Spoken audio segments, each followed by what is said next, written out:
गुटवतो आपण. जेव्हा मी म्हटलं वर करून हात वाजून टाळी वाजवा, कोणी कोणी वाजवलं?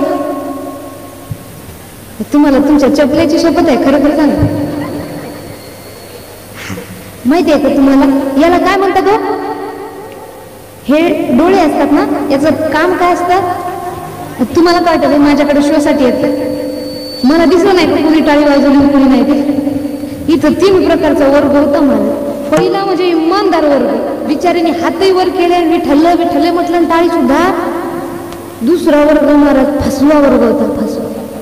त्यांनी बिचाऱ्याने फक्त टाळी वाजवली, पण जणू काही तोंडातून हवा बाहेर काढल्यानंतर उडायला समोरचं. तिसरा वर्ग म्हणजे सगळ्यात भयानक वर्ग, त्यानं टाळी वाजवली नाही, विठ्ठल म्हटलं त्यानं फक्त शेजाऱ्याकडे फिरलं. मग शेजारी टाळ्या वाजवतोय काय? आता मला सांगा, धरिली लाज सांडिले हित, ज्यानं भगवंताच्या नावाची लाज धरली त्याचं हित जाणार, आमचं काही जाणार का नाही. मग आपुली आपण करा विठ्ठल.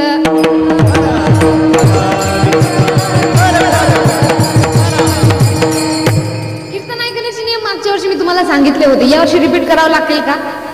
तरी सुद्धा चालत्या बोलत्या ओघामध्ये मी तुम्हाला सांगून देते. बघा, वर्षानुवर्ष झाला आपण कीर्तन ऐकतोय, पण त्या कीर्तनाचा आपल्यावर का पराभव होत नाही, का त्याचा आपल्यावर काहीच परिणाम होत नाही? याचं कारण काय? की जशा प्रकारे ऐकायचं तशा प्रकारे अजून आपण कीर्तन ऐकलेलं नाही. मला खरं खरं उत्तर द्यायचंय. महिला मंडळ, तुमच्या इकडे भाजी सगळ्यात जास्त फेमस कोणती आहे खायची? मिरची भाजी, म्हणजे मिरच्याची भाजी.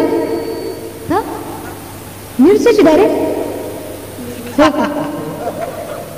हा, म्हणजे तुम्हाला हरभऱ्याची भाजी माहिती आहे की नाही? मग मी तर माझं डबडं इथंच बंद होईल ना.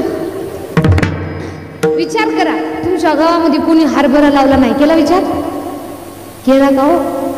हा, पण तुमच्या शेजारीन बाईने लावला, फक्त शेजारीन बाईने लावला. आपल्या इकडे एक पद्धत आहे पहा, कोणती भाजी नवाळीची केली की आपण काय करतो? शेजारी नेऊन देतो ना. तुमच्या शेजारीन बाईने तुम्हाला सुंदर अशी हरभऱ्याची भाजी केली आणि तुमच्या घरी आणून दिली, तुम्ही खाल्ली, एवढी चवदार झाली, तुम्हाला फार सुंदर लागली खायला. मला सांगा, खरं खरं उत्तर द्यायचं इमानदारीनं, ती भाजी खाल्लेली किती दिवस आठवण राहणार? 2 3 खूप झालं 1 हप्ता, याच्यावर कुणाला आठवण राहत नाही. पण खरं खरं सांगायचंय माता माऊलीनो, तीच शेजारीन बाई आली आणि यावेळेस तुम्हाला शिव्या देऊन गेली. किती दिवस आठवण राहिलं? आयुष्यभर. समजा माणूस मरायला, ती जर समोर आली ना, आपण म्हणतो मला शिव्या देऊन गेली होती ग. तिच्या नावानं बोट मोडल्याशिवाय आपण थांबणार नाही. म्हणजे इथं काय चुकीचं केलंय आपण? ज्या गोष्टी वाईट आहेत त्या कुठं ठेवल्या? मनामध्ये साठवून ठेवल्या. आणि ज्या गोष्टी चांगल्या आहेत त्या इकडून नळी फुंकली सोनारे, इकडून तिकडून गेले वारे. हा झाला आपला कीर्तन ऐकण्याचा नियम.